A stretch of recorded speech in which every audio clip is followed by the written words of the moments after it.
Beno, bonsoir. Bienvenue si vous nous rejoignez.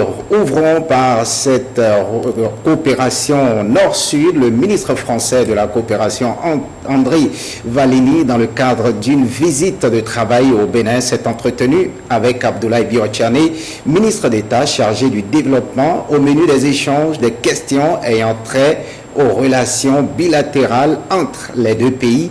Patrick Benou et Rachidat Biomama ont recueilli quelques propos des deux personnalités à la fin de la séance de travail. On les suit. Nous avons discuté bien sûr de la coopération entre le Bénin et la France qui est excellente. Nous en sommes félicités.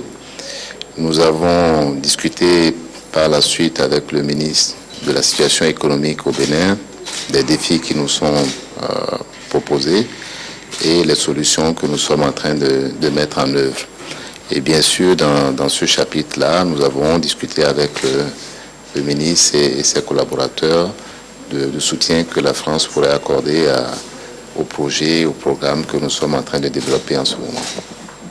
Le programme est clair, je l'ai regardé attentivement, il est porteur de beaucoup d'aspects positifs pour l'enseignement secondaire au Bénin. Et je tiens à dire que cette rencontre a été très utile, constructive, fructueuse. C'était une rencontre de travail. On a parlé de dossiers techniques. On a parlé de l'adaptation du Bénin au changement climatique. On a parlé d'agriculture. On a parlé d'énergie, bien sûr. On a parlé d'expertise aussi pour renforcer notamment la haute administration publique du Bénin. Et je tiens à dire que cette réunion technique était la suite logique de l'entretien qu'ont eu ensemble nos deux présidents, le président Talon et le président Hollande, qui se sont vus, vous le savez, la semaine dernière à l'Élysée. Je crois pouvoir dire que le courant est passé, si vous me permettez cette expression, entre nos deux présidents, et cela augure d'un renforcement de la coopération entre le Bénin et la France, une coopération qui a déjà beaucoup d'acquis à son actif, mais qui demain se développera encore davantage au profit des populations du Bénin et de l'amitié franco-béninoise. Le secrétaire d'État auprès du ministre des Affaires étrangères et du Développement international de la France est en visite donc au Bénin, mais avant son retour dans l'Hexagone, André Valigny a eu droit à un dîner de gala offert par le ministre béninois des Affaires étrangères, Wisdom Libla, Patrick Benou. Ce dîner de gala est la dernière étape de sa visite de travail au Bénin. Durant son séjour de 48 heures, André Valigny a visité plusieurs structures appuyées par la coopération française. Il s'agit entre autres de l'ENAM, École nationale de magistrature appliquée, et de l'OCPM, Office central de protection des mineurs. Je découvre le Bénin et depuis hier soir, j'ai l'impression que je l'ai toujours connu, ce pays très attachant, avec beaucoup d'intelligence, de créativité. Tout à l'heure, Madame l'ambassadrice avait eu la bonne idée de réunir à la résidence des nouveaux talents, des créateurs d'entreprises, des artistes, des créateurs de mode, des blogueurs, des gens pleins d'imagination, pleins d'intelligence, qui avaient entre 19 et 35 ans, qui sont l'avenir du Bénin. Je leur disais d'ailleurs qu'on dit beaucoup maintenant, et vous le savez mieux que moi, Monsieur le ministre des Affaires étrangères, avec l'expérience internationale qui est la vôtre, on dit que l'Afrique est l'avenir du monde. Eh bien, ce soir, j'ai vu l'avenir de l'Afrique avec cette jeunesse béninoise qui croit en son pays, qui veut rester dans son pays et qui veut enrichir à tous les sens du terme son pays qui est le Bénin. Donc, La volonté du chef de l'État du Bénin de voir la coopération bénino-française plus efficace est déjà partagée par l'autorité en charge du 17h.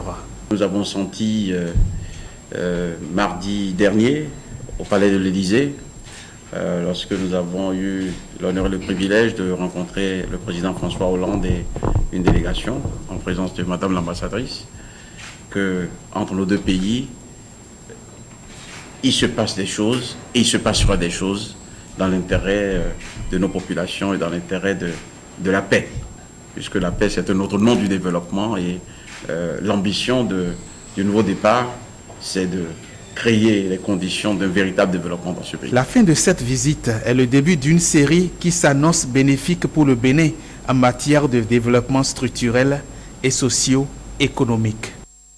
Autre actualité, l'ambassadeur de la République bolivarienne du Venezuela s'est rendu ce mercredi sur le site Unicommer de l'université Urgib Africa. Le diplomate est allé visiter les infrastructures du centre universitaire à vocation régionale. Les enjeux de cette visite avec Priven Oteo. Alejandro Correa est le tout premier diplomate accrédité au Bénin à franchir le seuil de l'université Urgib Africa. Accueilli par le staff, l'ambassadeur vénézuélien a présenté un exposé sur les opportunités qu'offre son pays dans le domaine de la science et de la technologie. Hacemos diplomacia con el gobierno. Nous faisons il y a une diplomatie avec le gouvernement. Pero también hacemos diplomacia con los profesores, con los estudiantes. Mais également une diplomatie avec les professeurs et les étudiants. Con los administrativos, avec les membres de la con los técnicos. avec les techniciens. Tenemos oportunidades para firmar convenios entre las universidades venezolanas. Nous avons les opportunités pour pouvoir signer des accords de coopération entre les universités. Eso lo llamamos diplomacia de los pueblos. Ce que nous appelons diplomatie avec le peuple. Dans une série d'échanges très ouverts, les étudiants de cette université ont eu l'occasion d'exprimer leurs préoccupations. Urgib Africa est un institut polytechnique sous-régional qui promeut l'excellence et l'innovation. Nous avons une opportunité aujourd'hui pour envoyer en spécialisation ou dans des disciplines qui intéresseraient les jeunes dans 150 universités au Venezuela. La condition initiale est la langue espagnole et là, ils sont en train de nous suggérer au niveau de l'ambassade du Venezuela à Cotonou la mise en place de programmes courts mais efficaces pour la langue espagnole. Urgib Africa, c'est dans un processus de partenariat accéléré dans le cadre du développement de l'innovation technologique. Vous savez, le Venezuela, en dépit de ses problèmes, a des réserves stratégiques et passe en ce moment, risque de passer même avant l'Arabie Saoudite. Et donc dans le pétrole, aujourd'hui, Urgib Africa a un laboratoire qui est incontournable dans la sous-région. Nous avons l'une des meilleures formations d'ingénierie du pétrole et de l'environnement. À travers une visite guidée, Alejandro Correa et sa suite ont pu apprécier la qualité des infrastructures sur place. Urgib Africa s'est doté de laboratoires hautement équipés et ultramodernes. Le diplomate vénézuélien peut s'estimer heureux d'avoir visité un centre universitaire qui est en pole position. Et on fait un tour dans les collines. Confusion hier au CG de Bantel. Les échauffourées ont occasionné plusieurs dégâts matériels et une perte en vies humaines. Le préfet des départements du Zoo et des collines en appelle au calme et annonce que les responsabilités seront bientôt situées. Nous le suivons au micro de Gilles Dansou et François Zissou. Ce que nous avons vu hier, quand on s'est déplacé, après toutes les dispositions prises pour assurer la sécurité des populations, est ahurissant. À la limite inconcevable. On ne peut pas comprendre que des élèves revendiquant la tenue des journées culturelles, revendiquant les TD, revendiquant un départ de leurs enseignants, en l'occurrence le censeur, qu'on puisse en arriver à ce qu'on a dit. Tout le bloc administratif a été brûlé. On ne peut plus trouver un seul dossier d'un élève au niveau de Bantel. Et le dernier point, au niveau de l'établissement, c'est la bibliothèque, où tout a été détruit. Les 15 ordinateurs qui sont au niveau de la bibliothèque, je comprendrais encore qu'on puisse les voler, les amener et que cela disparaisse. Mais ça a été littéralement détruit. Résidence du directeur, ils ont tout brûlé. Ils ont voulu brûler le bâtiment de la brigade. C'est dommage, nous regrettons un mort. Je profite pour présenter mes condoléances à la famille éplorée et dire que la lumière sera faite. Tous ceux qui auraient trempé dans le dossier répondront devant la justice. Moi, j'appelle tout le monde au calme. Parlons maintenant des choses plus gaies. On reste dans ce même registre. Le 13 juin 2016 est officiellement retenu pour le démarrage du BEPC au Bénin. Où en est-on dans les préparatifs de cet examen dans nos lycées et collèges? Quelques éléments de réponse dans ce reportage signé Ibrahim Lawani. Collège catholique Père-au-Pierre de Cotonou, dans ses classes de 3e, les professeurs de français et de mathématiques dispensent les derniers cours. L'examen du BEPC pointe à l'horizon, il faut donc boucler le programme d'études dans un bref délai. Nous sommes en train d'étudier les derniers types de textes au programme. Tout le mois de mai sera consacré aux révisions. Dans un collège aussi catholique que Père-au-Pierre, la prière est capitale. L'école organise les mardis des séances à la chapelle pour qu'on puisse prier tous ensemble pour préparer l'examen. Il n'y a pas de pression, on attend l'examen avec confiance. Dans l'enseignement public, le calendrier académique a été perturbé par près de 2 mois de débrayage en début d'année. Les programmes d'études ne sont donc pas achevés à 100%, mais au Collège d'enseignement général de Sainte-Rita, la direction se félicite d'avoir très tôt pris les dispositions idoines pour corriger le niveau en nette baisse des candidats au BEPC. Nous avons initié des cours parallèles, des séances de renforcement depuis le mois de janvier, tous les samedis, pour permettre aux apprenants de mieux intégrer, de mieux comprendre les notions acquises en classe. Alors maintenant, après le mois d'avril, nous avons procédé à une autre forme de renforcement, ce que les autres appellent travaux dirigés. D'ici à mi-mai, je crois que les programmes seront totalement exécutés. Pour rattraper le temps perdu, quelques élèves encouragent le report de l'examen du brevet d'études du premier cycle. Dans toutes les matières, on n'a pas terminé les essais parce qu'à cause des grèves, les professeurs sont vraiment en retard. Et avec le cours, maintenant, on n'arrive pas à bien comprendre les cours. Parce que leur seule préoccupation, c'est de vite terminer les essais. Donc, ils n'arrivent pas à bien expliquer les cours. Aucun report n'est possible, estime un responsable de la direction des examens et concours. Une équipe de l'ADEC est d'ailleurs en pleine séance au CEG Sainte-Rita pour valider la liste des correcteurs au BEPC. Tout est pratiquement fin prêt pour une bonne organisation de cet examen. Sauf cataclysme, la date du 13 juin est bien maintenue pour le démarrage du BEPC. Et le matériel lourd dans notre département de la Tanquée et du littoral est déjà en train d'être dispatché dans les 69 centres.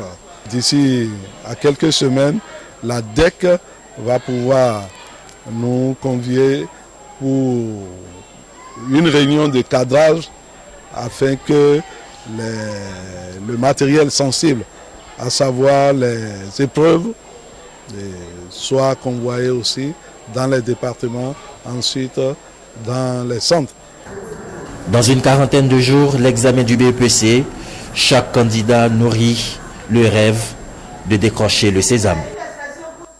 Autre événement heureux, bibliothèque numérique, une réalité au CGBEDO dans la commune de Zé. L'APSUCEP a procédé à l'inauguration de cet espace littéraire ce mardi. Le projet s'inscrit dans le cadre du document de stratégie et du plan d'action de l'APSUCEP. Awa Chérif et Monique Toron pour les détails.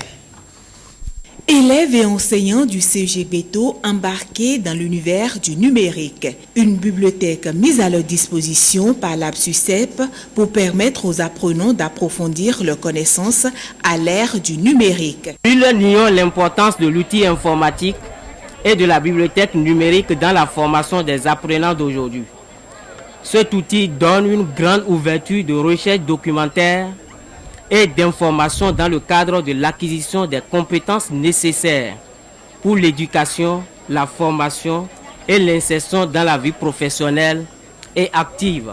Nous, les élèves du collège, vous promettons de faire votre fierté à travers les résultats de fin d'année, car cette inauguration va dans le cadre de notre éducation et nous ne vous décevrons surtout pas, car vous vous sacrifiez pour notre bonheur. D'un coût global de 8 millions de francs CFA, la bibliothèque numérique du CGBEDO est composée de 25 ordinateurs, dont 10 mini-portatifs.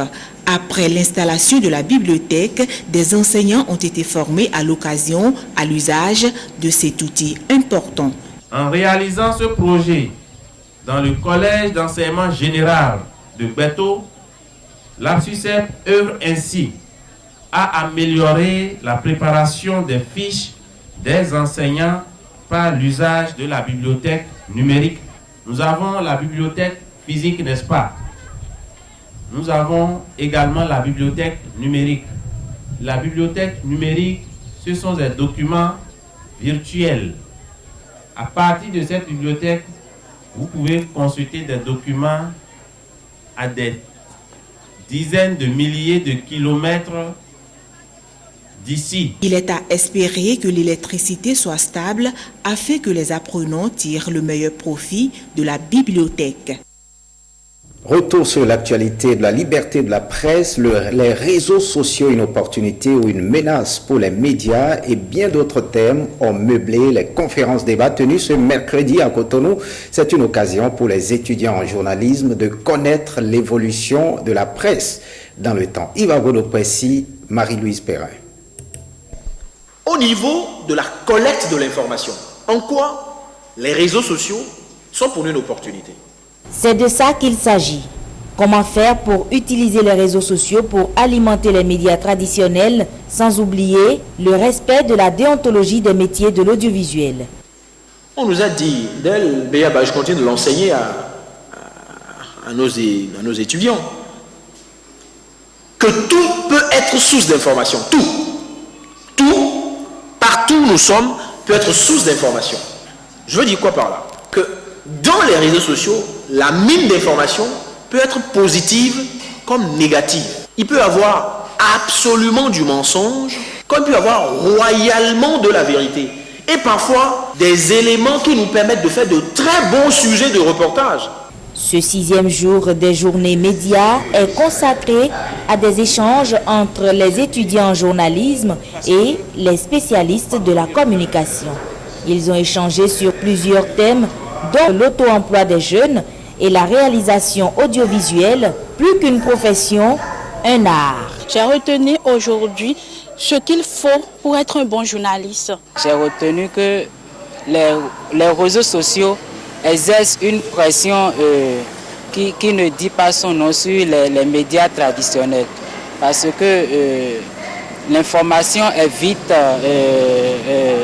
fournie via les réseaux sociaux, plus que les médias traditionnels. Les professionnels des médias sont invités à tenir compte de la menace que représentent les réseaux sociaux à l'ère du numérique. Un tour à la mairie de Cotonou qui poursuit sa visite de site entamée depuis une semaine en collaboration avec le projet d'urgence de gestion environnementale en milieu urbain. Cette visite est effectuée dans plusieurs quartiers, notamment Zobo, Fifadji, Akogbato. Le point avec Wisland Libla, présenté par Samuel Adimi.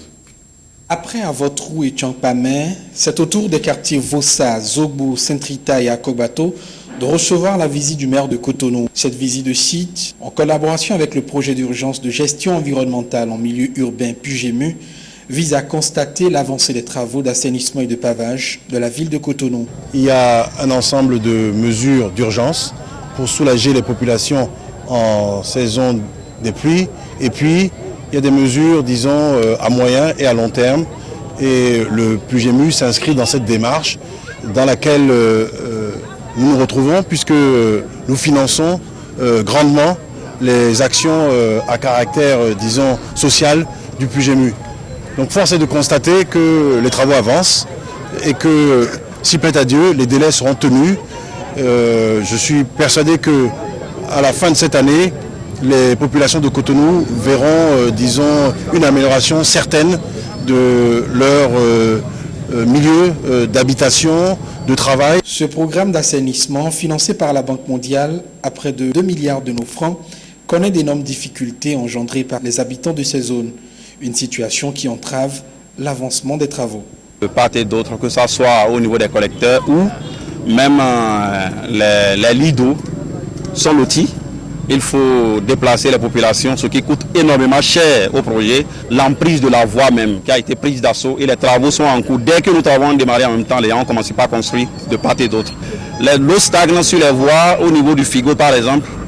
Vous avez constaté, chaque fois qu'il y a plu, il y a l'eau qui stagne. C'est le fait de l'incivisme des populations.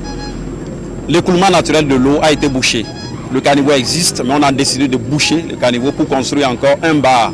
Donc l'autorité a pu voir elle-même ce matin, ensemble avec nous, les difficultés que nous avons. Autre étape de cette visite, le marché Adjaha. Sa particularité, son caractère à risque du fait de sa proximité avec ses installations ferroviaires. Sa délocalisation est annoncée pour les prochains jours. Voyons les postes de contrôle avec les flics. La limitation des postes de contrôle de police n'entrave en rien la sécurité des populations. C'est une assurance que donne le directeur général de la police nationale. Didier Achou est au micro de Brice Thibozo et Jérôme Ongo. En fait, il n'y a pas eu suppression de postes. C'est le respect d'une norme sous-régionale au sein de l'UEMOA et de la CEDEAO qui limite la fixation des barrières de contrôle sur les axes, notamment sur les corridors. Les corridors, c'est des axes, je peux dire internationaux, qui reçoivent des usagers qui ne sont pas nécessairement nationaux et qui servent de trafic au plan régional ou international. Et à ce titre, nous avons des décisions, des règlements qui émanent de la communauté régionale ou sous-régionale que le Bénin doit respecter. Mais parallèlement à cela, il y a d'autres stratégies qui sont mises en œuvre, développées, mises en œuvre sur les axes pour surveiller, sécuriser les usagers et les biens au niveau des axes. Donc il y a une alternative à cela. La fixation d'une barrière ne rend pas nécessairement efficace la sécurité sur l'axe. Il y a d'autres techniques qui sont utilisées et qui sont déployées. Tout le reste, c'est l'accompagnement des pouvoirs publics aux côtés des forces de l'ordre pour déployer les moyens qu'il faut et renforcer, rendre permanente la présence des forces sur les axes. Donc je vous rassure de ce qu'il n'y aura pas de place pour les délinquants ou les criminels autrement. Et cette reconnaissance aux douaniers, la grande chancellerie du Bénin a reçu dans l'ordre national 37 agents et personnels de la douane et des droits indirects. La cérémonie s'est déroulée ce mardi 3 mai à la grande chancellerie. Ramatou Lawani, Patrick Diosso. Du jamais vu à la douane béninoise, souvent décorés à titre posthume. Ils sont bien vivants, les 37 récipiendaires reçus dans l'ordre national du Bénin.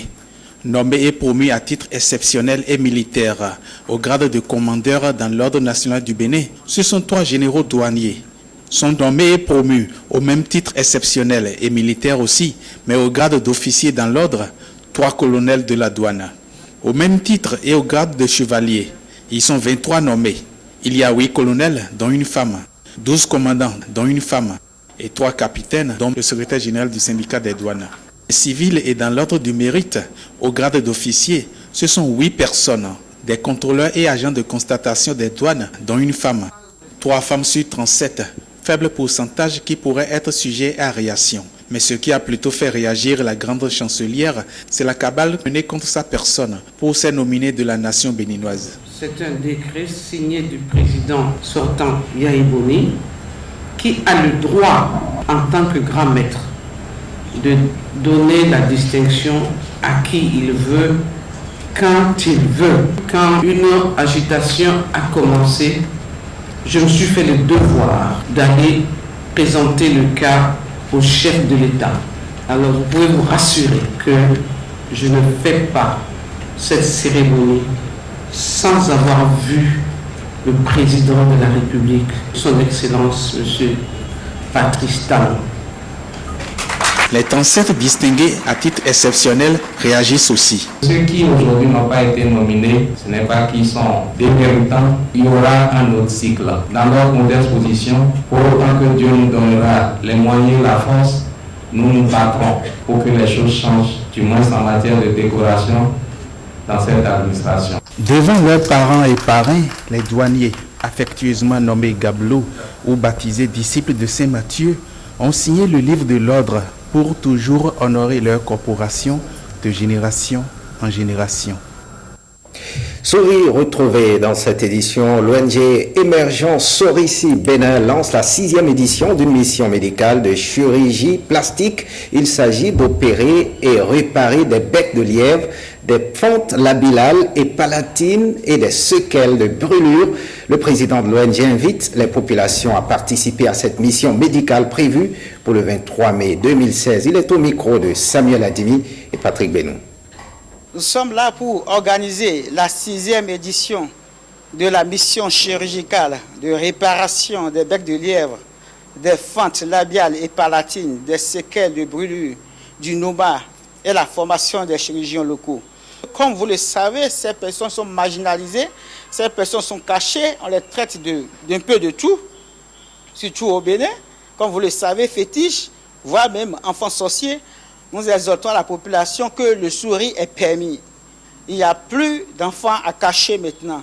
L'ONG est là en partenariat avec le ministère de la Santé pour donner le souris aux familles, donner le souris à toute la population béninoise. Cette opération se déroulera du 23 mai au 7 juin prochain.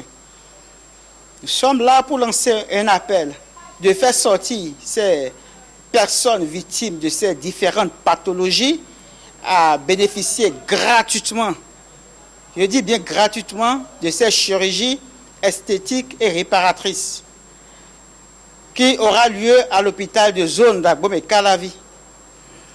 Nous exhortons la population à vite s'inscrire parce que les analyses préopératoires se dérouleront le 16 mai prochain. C'est une équipe italienne composée des chirurgiens, des anesthésistes, des pédiatres, des infirmiers qui seront là à Cotonou le 22 mai et qui sont prêts à opérer un grand nombre de patients.